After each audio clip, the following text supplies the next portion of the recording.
welcome everybody. Thank you very much for coming. I hope you've all had good lunches, but not so good that you fall asleep, because that is not the object. I'm Josh Spero. I'm the Associate Arts Editor of the Financial Times, and I'd like to introduce our very distinguished panel.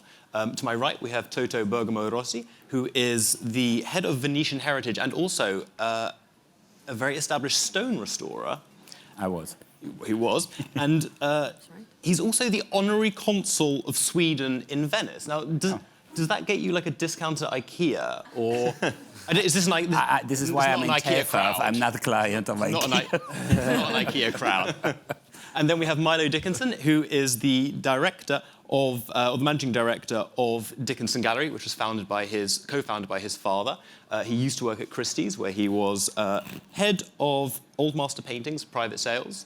And then to his right is Laura Kugel, who is not the second generation, but the sixth generation of Gallery Kugel, who you'll see as you come straight into the fair on your left. And then to her right is Paul Arnhold, who is a glass artist and also the grandson of Henry Arnhold, who was an exceptional Meissen porcelain collector. And I believe that's now a lot of that is now in the Frick, isn't it?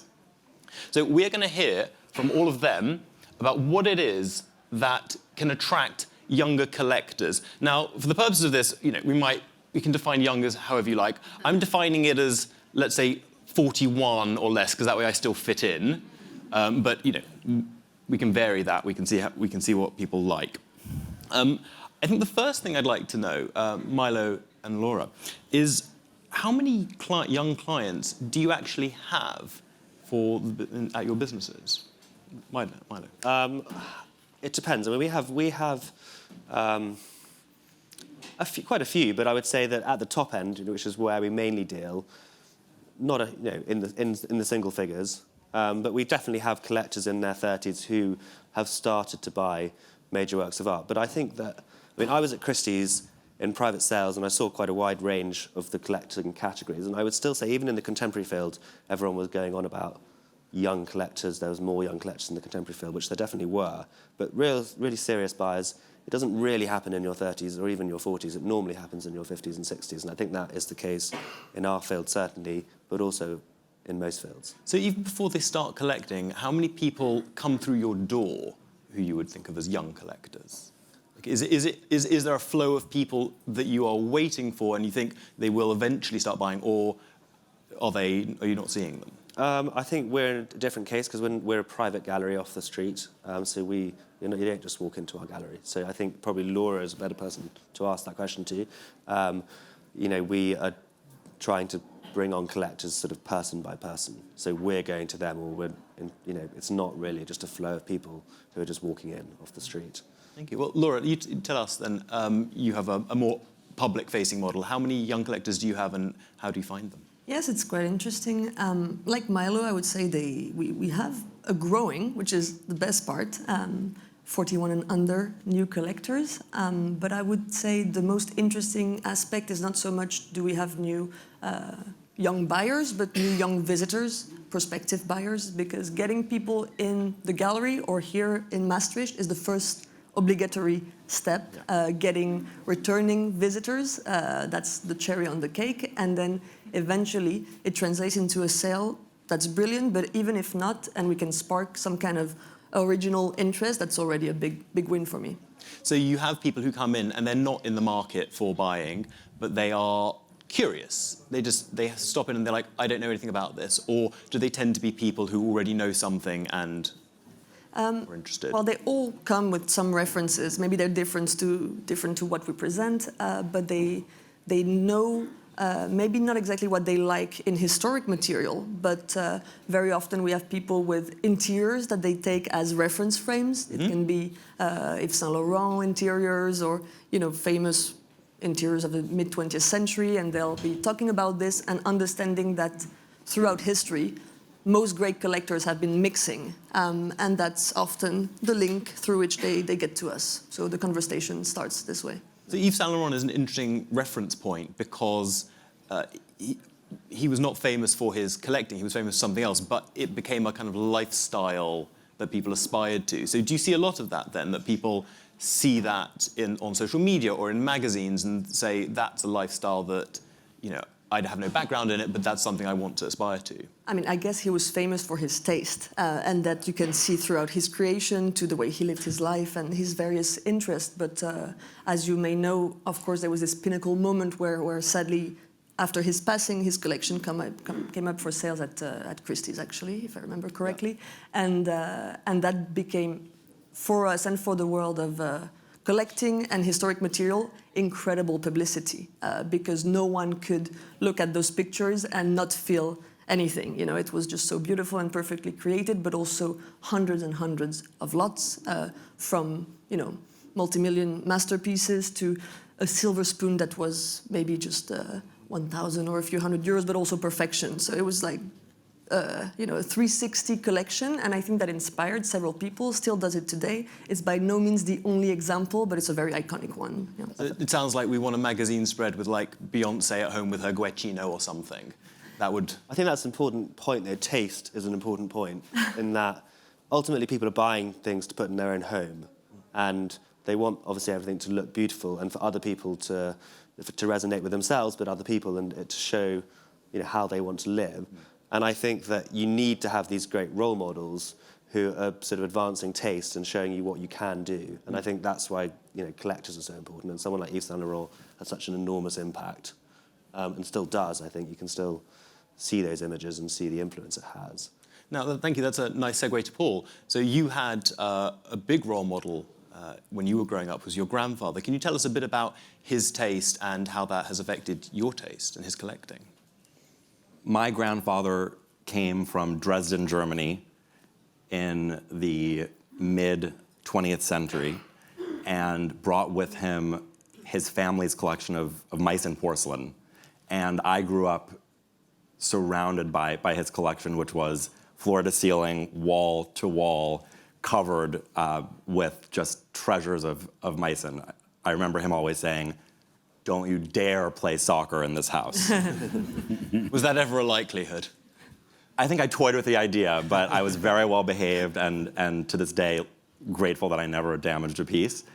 But he was not precious about the art that he collected, and to him, beauty was the most important factor. So while he had treasures and pieces of royal provenance, he would display them next to other objects that he collected over his life that were special to him. And so I really learned from him the idea of evolving your taste and of not being so preoccupied in the academic reasons behind collecting and more in what evokes emotion and what is pleasing to you aesthetically, and living with those things. And did the actual nature of his taste, the Meissen era, did that influence your taste at all, or have you gone in different directions? I think it subconsciously interested me in the beginning. I can't remember a time in my life that I wasn't surrounded by it, but I wasn't particularly interested in it in the beginning. And when I was a teenager, I was introduced to glassblowing and started pursuing glassblowing as a hobby. And it was then that I really sort of became ignited by what my grandfather was collecting and growing up in, you know, a colorful house and appreciating things that were beautiful. And I remember when I was a teenager, I think I was probably 14 or 15 at the time, and he had his apartment covered in the porcelain, as I said. I brought him a set of glass pieces that I made for him, and they were these blues and grays, small vases, large vases, and I presented them to him, and he just looked dissatisfied. And I said, I made these for you, do you like them? He said, they're not colorful, they don't make me happy. I said, okay. So I took them back because I thought someone else will get them and maybe they'll like them. But I went back to the studio and I remade the pieces in oranges and yellows and reds. And the next week I brought them back into the apartment and I said, I made these for you. And he had a huge smile on his face.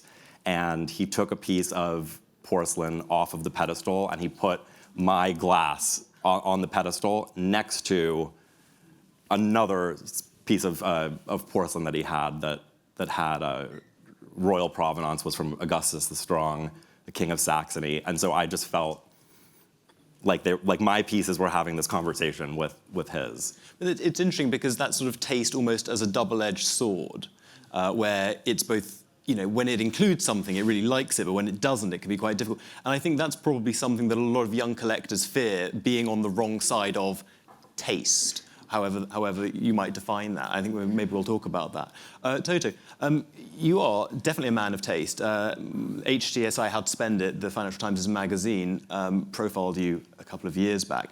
And I recall they mentioned you have signet rings, Xenia jackets, and you live between a nunnery and a palazzo, which in itself sounds like a sort of 17th century Venetian play. Almost. So how would you define your taste? And how far does it span? How wide is it? Well, I think it's important to be timeless. That's it. I mean, you can love contemporary old masters, Baroque, Rococo, but something has to be forever, I think. So what makes it timeless? Good taste. Okay, I see we're getting into okay, I think taste and times we're going to be in a circular argument for a while. But what are the elements that attract you to things? When you see something, what about an object says to you, timeless taste? Well, I what saw are the something qualities? at Laura, for example, this amazing frame that she has on her boots, and I mean, you are there in adoration. It's something like you can't stop to watch. After I ask the price, and I have a heart attack. But it's the right value for that kind of beauty. I mean, and beauty I think when you know beauty just make you happy. See, I think this is the point of view of a very educated tastemaker, and I think one of the challenges for younger collectors is to come into that kind of confidence and knowledge. Well, I think that should every state, I think, and I try to push this in our university in Venice and also secondary school. I think is even more important. They should leave more space to sightseeing, art, and experiences because I was lucky, I have a good education at home, but not a lot of people can have this. So I think it's very important to give access and the keys. I mean, just open one door, I give you the keys and you open. So at this point, I think would be most important to give access to everybody. Yes. And of course, through that, maybe some of them can pick up something and go farther. So I think that leads us very nicely onto our sort of next topic, our next section. How do you help people develop taste? Now, I know that your galleries, even if you have to make an appointment, your galleries are generally open to visitors. Yeah. So there is nothing stopping people, or they can go into an auction house, because those are free to enter as well. Laura, how do you help develop taste? And do you think actually that's the thing that you need to develop in younger generations to get them into these more traditional categories?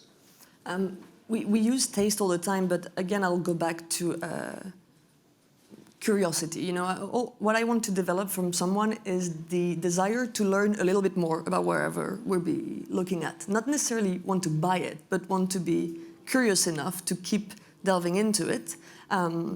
So we have a lot of crossovers in our specialties, Milo and I. We also do painting, we also do sculpture, but we do a lot of objects, decorative arts, a bastardized term that basically encompasses anything that isn't fine arts. And to me, that's an incredible asset to deal in those specialties because I can be giving a tour to someone and all of a sudden we can pick up a box, they can carry it. Also, the first try, people always are like, no. But, it's not too dangerous, it'll be over a table, and you take a, 18th century snuff box, something people maybe will have never seen before because it has no usage today. It's a type of object that doesn't really exist anymore. And once you carry the object and you look at it for not 1 second, but 30 seconds, which isn't that long, but exponentially, we've already, multiplied by so much time, some special connection happens. You're not in front of an image anymore. The techniques, like glass blowing, come to life because you can feel it. Is it cold because it's a stone? Is it a bit warmer or whatever? There's a multitude of facets to being able to handle objects, which doesn't happen in museums or on an image on a screen. It does happen here at art fairs, art galleries, auction houses, or sometimes if you know collectors or people who have some kinds of passions, family members or friends, maybe when you visit them, they'll let you also have this kind of intimacy and proximity. And to me, that's our biggest strength. because we can entice someone through that means of simply holding something. Or with furniture, we have cabinets that you press a button, a secret drawer opens. Like, no one can not find that fun and amusing. Thank God all these artists left us all these great little tips and tricks to play with, And Milo, how do you find that you are able to spark curiosity in your visitors? I mean, I think that, going back to what you were saying, I think it's interesting to note that everyone on this panel sort of grew up surrounded, imbued by art. And I think that obviously makes it a lot easier. And I think the hard thing is putting yourself in the shoes of someone who necessarily hasn't grown up with it. And I think being surrounded by stuff is a very sort of natural way of learning about it, because you don't have to sort of force it. It just comes over time. And so sort of being surrounded by beautiful things and taking sort of looking and learning over time is obviously the best way to develop your eye and to develop taste. And I think once you've learnt about things enough, then you're confident enough to say, like, this is particularly beautiful and this is particularly special, and that's probably taste, I think. In terms of how to spark curiosity, I think you just have to, I think the difficulty, particularly for older stuff, is that there is an academic side. So if we come to TAFAF, all the galleries are obsessing over the academic research, understandably, because we want to get it right. But that also takes away from the fact that these are objects, like Laura was just explaining, that are interesting and beautiful and can be handled and enjoyed in your private home. And so that's part of what we want to give across, is that obviously the academic side is really interesting and beautiful, but that's not the first step for people. They're not going to come in and say, why is that 1575 and not 1585, and why is that, that's not the first step. And so you need to bring them to the first step, which is just look at this thing, look how beautiful, this is how it was made, and this is very special. I think that's what you've got to try and do, is just bring people to that first step and show them that. And you can do that in a variety of different ways. And I think, having exhibitions in the gallery, bringing people in to TAFAF, using social media, using Instagram, those are the ways that we can do it, probably. Yeah. And I'm interested in this idea of barriers, because probably most people in this room were fortunate enough to grow up around nice things, or just in a culture where art was valued and privileged, but not everyone has that. And so how do you attract and engage people who really have no base knowledge, for whom this is a totally unfamiliar world? You just have to try and educate them effectively, if they want to be. You can't if they don't. But if someone's interested, like Laura says, they have that first spark of interest, they're asking questions, then you just have to take them on a journey and show them interesting things and explain it to them. And who can't be fascinated if you walk into the Kugel Gallery and get shown an 18th century snuff box and Laura's explain it to you, or come and see, 16th century sculpture with us, or, go into one of the great, palaces in Venice. Who can't be interested in that? So I think it's, in a way, it should be quite an easy journey. Paul, do you see any barriers in terms of the things that you and your friends and peers might like to collect? Are there things that keep you from the, again, traditional categories? Well, I definitely agree that all of us are already sort of past that first step, and we have relationships with art and are already interested. But if you don't know about Kugel and you're not going to visit the gallery, you may stumble across Laura's Instagram on your Explore page, and she might be going through. I actually was speaking to my friend Steline, who's sitting here, about how effective her content is, because she's showing us these ancient stones that can be used in rings, and they're glowing on the screen. So that doesn't cost any money. You don't have to be a customer to be exposed to and potentially fascinated by or appreciative of its beauty. And then museums and cultural institutions are implementing free access to their collections and their programming, and gearing that towards young kids. So this can start early, not necessarily as a consumer or as a client, but just as someone who is aware that people have been making for eternity, and that the more you learn about something, the more modern and relevant it becomes. So we have programs where museums are free for a day, and We have programming for young people. I'm the chair of the Young Fellows of the Frick Collection, and we're cultivating a group of young people who are passionate about 17th and 18th century European art, 18 years old to 41, as you said. So that is the group. And everyone in that group is young, and even if they're not buyers, many of them are, but many of them aren't, they are at least interested in learning more. And you talked about the importance of education and awareness. And even sitting here, I see some of the greatest established collectors who we all admire and learn from. And then I also see, and I won't name anyone, Mason, 20 years old. 20, the next generation. And she's here at TEFOF to learn and absorb. So I think we're seeing it coming true. I'm glad you mentioned social media. Laura, your social media, your Instagram page has been mentioned a lot by people here and by other people that I know.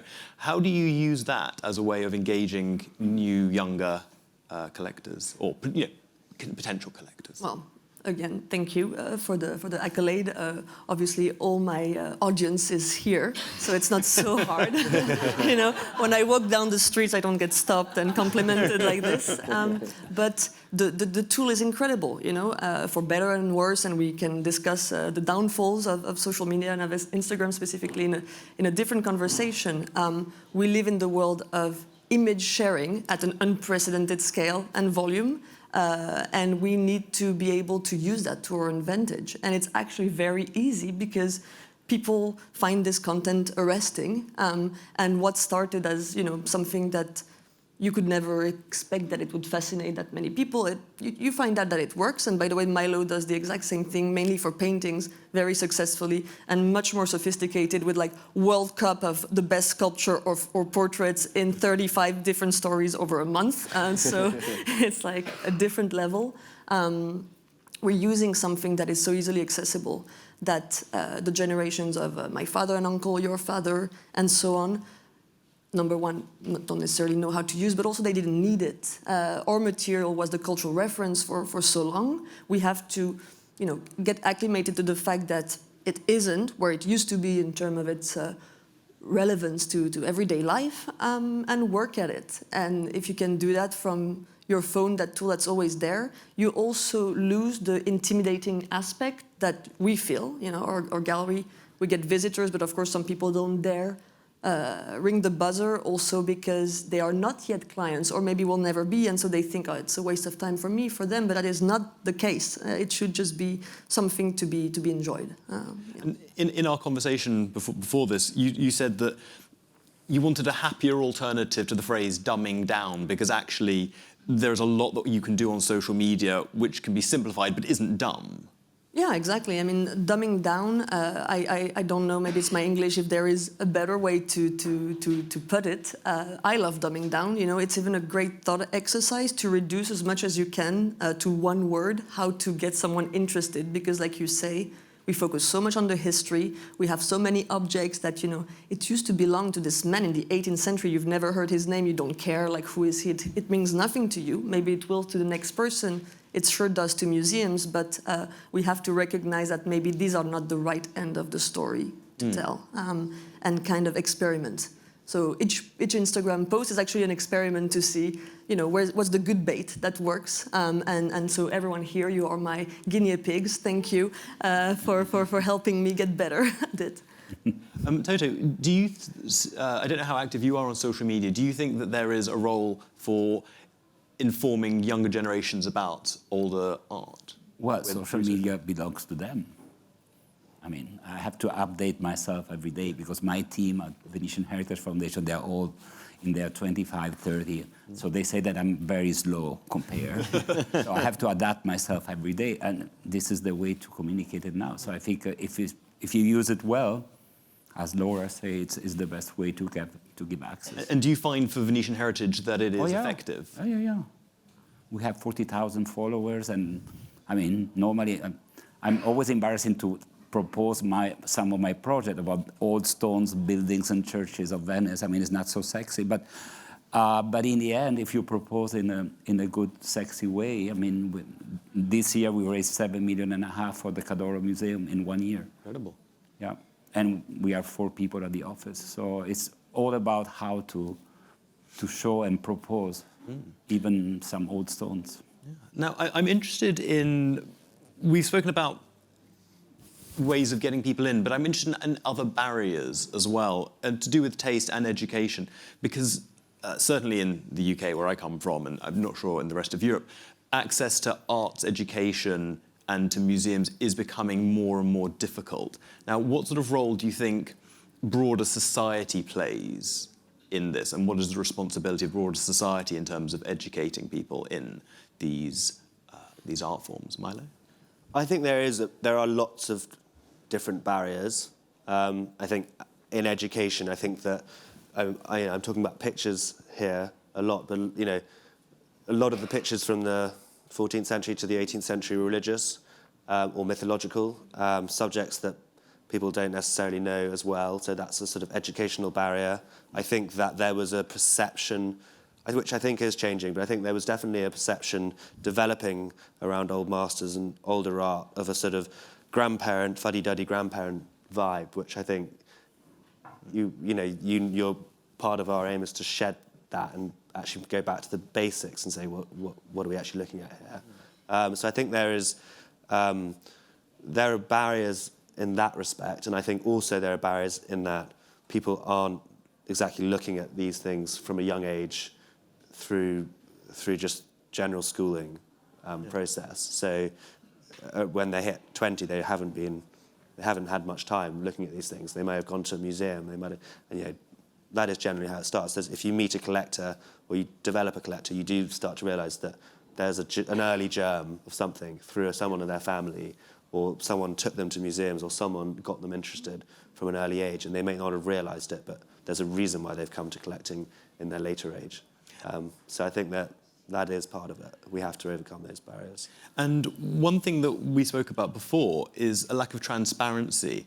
Now, I'm sure that everyone here participates in an entirely free and non-opaque art market, but the art market is not itself known for being open about things like prices or provenance, for example. So how does the art market, how should it deal with that?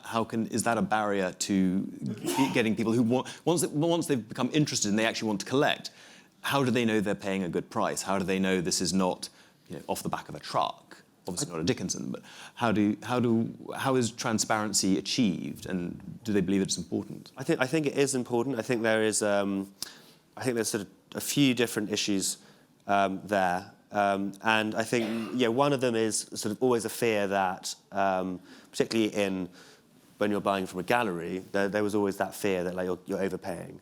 Why am I overpaying? Obviously, it's easier nowadays because, particularly in paintings, because you're just sort of comparing it to the list of sold prices. I think that price transparency. We put prices on lots of pictures in our stand, and I think that does help, and I think people do like that. But I don't think that's generally the reason. I don't go around and worry myself when I'm looking at other dealers that they're not being transparent. I think if you ask them, they tell you the price, they explain it. I think there might be an intimidation factor there, that if you don't have the price on a stand, then you might be worried that if I ask, I'm going to look silly because it's 10 times the amount. But I don't think you do look silly. I think that's just sort of an experience phase. So I think there's how do we change that? I mean, how do you reduce the barriers? I think it's just trying to speak to people more, and I think Instagram, going back to it again, is probably the key in that respect, because if people sort of see you talking about it openly, then they sort of probably grow in trust that you're operating in a fair way. Yeah. Laura, do you think there are problems with transparency that put people off? Yes, but I would take it as a different end of the issue. To me, it's again a problem about historic material having for a time lost its place in the art market, playing a smaller part to what the art market is in general versus contemporary or second half of the 20th century design. So to me, it's not a matter of one-on-one prices and people feeling the opacity necessarily. It's also the idea that we need to promote that there is a marketplace, that this material is available to be bought and doesn't just belong in museums. Because one of the first things that I hear sometimes with new visitors is, oh, I had no idea you could buy such things. The problem is not the price. The problem is just the awareness that there is places where this happens, and events like this help. A lot of great collectors are actually generous in as much that they publish their collections. Some have private museums. Some, are open about this. It's not a hobby, this vocation, I would say. And on our end, on the market side, we have to, invest in publicity. And we've been fortunate in the last few years of having astonishing collections of historic or mixed material come about auction, the Givenchy sale, big Altani collection, and so on and so forth. And those obviously bring huge publicity. The price range is very diverse, and that helps, And when it's under the umbrella of one collector, like the Getty sale as well in New York, the Rothschild more recently, that really, I think, upends the awareness that, oh, okay, I can have, whatever 18th century furniture, I can have porcelain, glass, like these things, they do exist, and they're not only reserved for this museum or TEFAF elite. It also is something you can build upon step by step. I mean, one thing that struck me when I was younger, and I was visiting New York and going to various collectors of sculpture with Christie's, and noticing that a lot of the collectors had very similar material, and they were collecting sculpture and contemporary art, and the contemporary art was very similar artists. And I was like, it was sort of strange, they all do this, but they were all friends, and that was part of it, is that they could all talk to each other about what they were collecting, and it was, and that is a huge part of it. And I think part of the fear that people have about buying old masters is that their friends won't understand what they're buying, so it's not a journey they're taking with their friends. And I think that part of it is that you want other people to come into your house and appreciate what you've got and enjoy it, and it's relevant to them and to you. You don't want to just be in your cave with your treasures and no one to see them. You want everyone to enjoy them. And so I think part of it is that, bring people along with you. So we need like a Tinder for old masters. Exactly. That would work well. Paul, what do you think galleries that sell old masters and the like should be doing to entice younger collectors? Well, I think even just as evidenced by the group today and by the two of you to my left, the next generation of these iconic and important galleries are now working in the galleries. And to be able to walk in and speak with you directly, I can relate to you. And maybe a part of that is that we're both on the younger side. And now we have the next generation of collectors going into the galleries, but we have the next generation of gallerists fostering relationships and being able to communicate in a way that's effective to people like us. And this might be a little sacrilegious to say in this group, but you're not the only place where people can learn about or engage with special things that are old and beautiful things that are old. And if one doesn't have the budget or if the price is prohibitive, go to the Paris flea market. And I've done that with friends and had the best days where we're not so caught up on the provenance or the minutia of the academia, which is very important and has its place. Yeah. But you can engage there for a price that's much more accessible to a larger group of people. And then it's all about the beauty. And if something is made beautifully and beautifully made, whether it's $100 or $100 million, it has authenticity. And if you believe in it and if it inspires you, then that's your taste. Yeah. So someone recently introduced me to the websites of regional Italian auction houses because I'm on the hunt for a 14th century painting, and the shipping costs are prohibitive. Yeah, I think they were going to FedEx it to me, and I was like, probably not. It's not a great idea. Now we're going to sort of put our money where our mouths are, so to speak, and I've asked Laura and Milo to try and sell me, the rest of our panel, and the younger members of the audience something from their stand. And they can have like a minute to do it. Now, Laura has a video. I think, see the video? Yeah. Video. Hold. Wait, if we can wait just a second. Okay, Wait, sorry. Pause. Oh, I'll just explain. yes. I assume, rightly, because we just had a teaser, that Milo was going to go for flat art. So in the spirit of Most predictable. healthy competition, I picked an object, and I was blessed with a mechanical object where I can literally let it speak for itself. It's ending up in this absurd video that's a bit like a Wes Anderson-ish short. So yeah, now you can play it, sir, at the back. Yes, thank you. Yeah.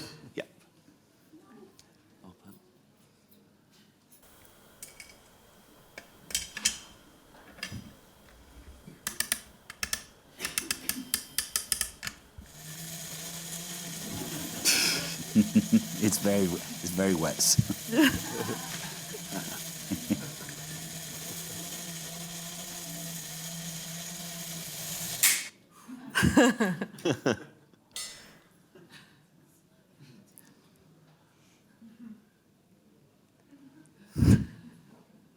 There we go. So she's our little robot, over 400 years old.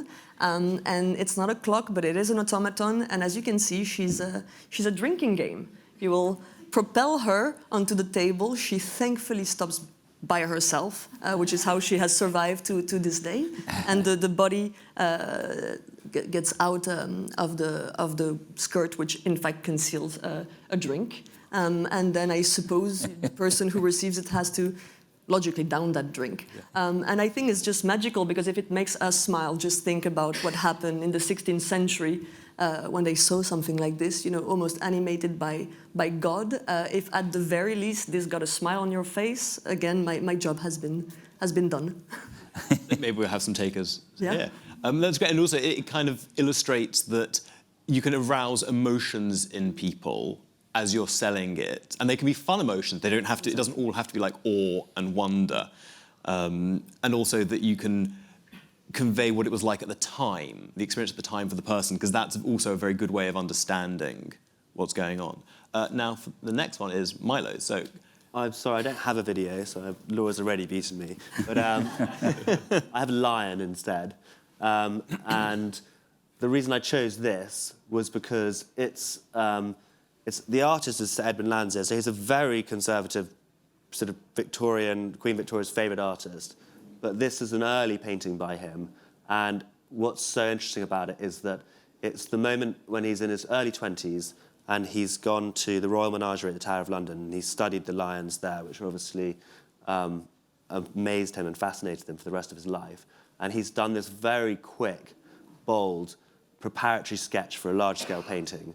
And so this sketch remained in his studio all his life and was sold after his death. And it was unfinished, but obviously was used for inspiration later on.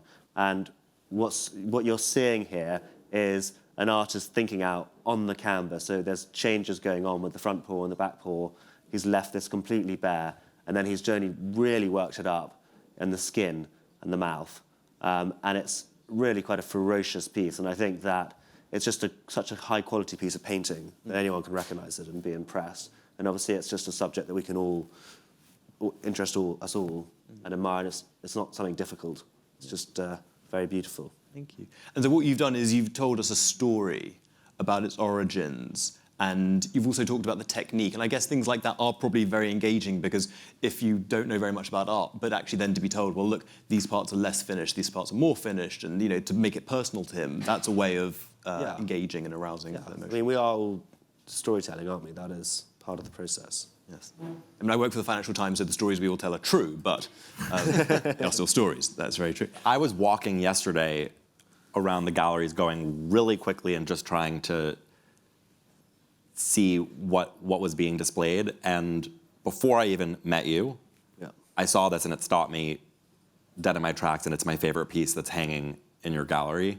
And so I think it's just a big coincidence that you've used this as the example. But to me, this is painted 200 years ago, but this feels completely modern to me. And the backstory is fascinating, but just visually arresting without the story. Yeah. It's just a great artist taking on a great subject. And as simple as that. And more relatable than, as we were saying, like mythological or religious scenes. So it's in some ways, it's immediate and familiar, and that's important as well. And we're going to take questions in 1 second. And I did say I would have a surprise question for everybody. I didn't say it to you, I said it to them. And I would like to know if you could buy, I was going to say steal, but we don't steal things here. If you could buy any item on any stand in TEFAF that you have seen so far, what would it be? Just give a quick answer. Like, it doesn't, I'll buy all of Toto's stand. Me and Laura are walking off with the Yes. tea Yeah, Bardo. Unfortunately, they're not for sale. So tell us what you have at your booth. Her frame with the coral from Trapani and the painting on oil of marble, the one that she has, and also the casket in amber. Okay. You're buying a lot. Good. And what is it that you have on your booth that they are so attracted to? We're talking about your booth. Your booth, your The painting. Cardoro. My Yes, Cadoro. Yeah, the things that aren't for sale. Tell us It's what not they for are. sale. Well, but the double portrait of Tullio Lombardo, I think, is one of the most iconic pieces of early Renaissance sculptures in the world. And it's funny, the first day when we were there to put up the stand, and a very well-known art dealer was passing in front, and the booth was without Venetian Heritage and Cadoro Museum name because they put it the last day. He was walking up, maybe to come to the restroom. He stopped. He saw the Tullio Lombardo. He came there and said, "There is another one." He said, "No, it's the only one. It's from Venice, from the Cadoro Museum." So yes, it's the only one. Amazing. And yeah, it's just beautiful. Paul, is there anything else that you would want to steal or borrow, apart from the lion? I loved the lion, and I saw a pair of Bruegel pictures that were fantastic, and they were out of my price range. But my friend bought them, and they're going back to New York, so I'm going to get to see them more. Excellent. And there was a piece of porphyry that Laura is selling that we've just decided right before you started. I said, "Can I have that?" So I'm going to buy some porphyry from Laura. This has been a very effective sales technique. You're going to get a cut. Can we shake hands? Great. I think if there were one thing I could take, it would be the Titian drawing, the woodblock drawing at David Tunick. It is 8 foot by 4 foot, but I'm going to attempt to smuggle it out under my coat because I really think that is like a world-changing piece. I would invite you now first to thank our panel.